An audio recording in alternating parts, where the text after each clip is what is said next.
My grandfather spent the entire time I've known him helping those in need. He built houses for people that needed homes. He eliminated diseases in forgotten places. He waged peace anywhere in the world, wherever he saw a chance. He loved people.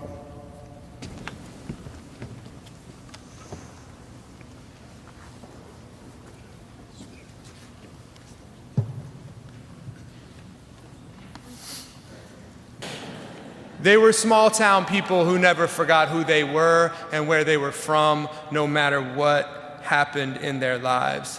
But I recognize that we are not here because he was just a regular guy.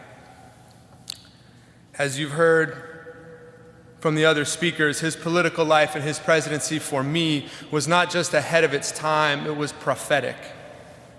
He had the courage and strength to stick to his principles even when they were politically unpopular.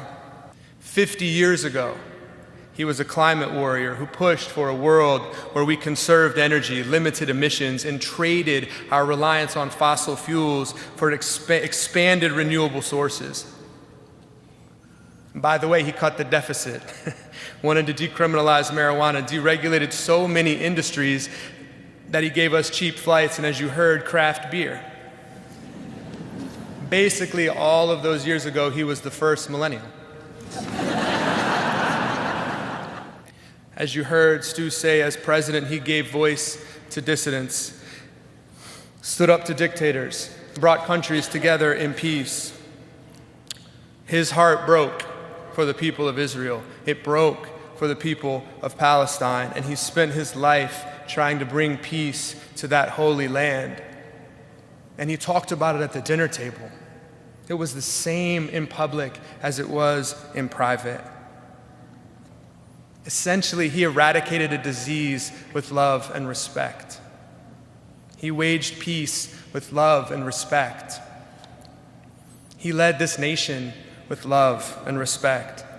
First ladies, members of the House of Representatives and the Senate, justices of the Supreme Court. By fate of a brief season, Jimmy Carter and I were rivals. But for the many wonderful years that followed, friendship bonded us as no two presidents since John Adams and Thomas Jefferson.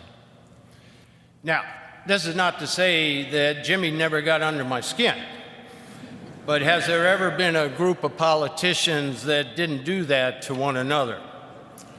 During our 1976 contest, Jimmy knew my political vulnerabilities, and he successfully pointed them out.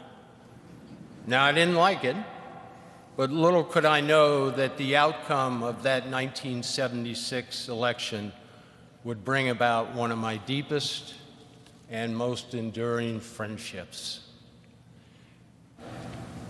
He may be gone, but he's not gone far.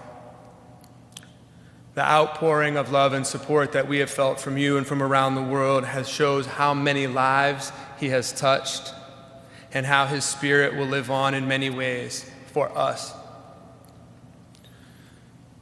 He'll be in the kitchen making pancakes,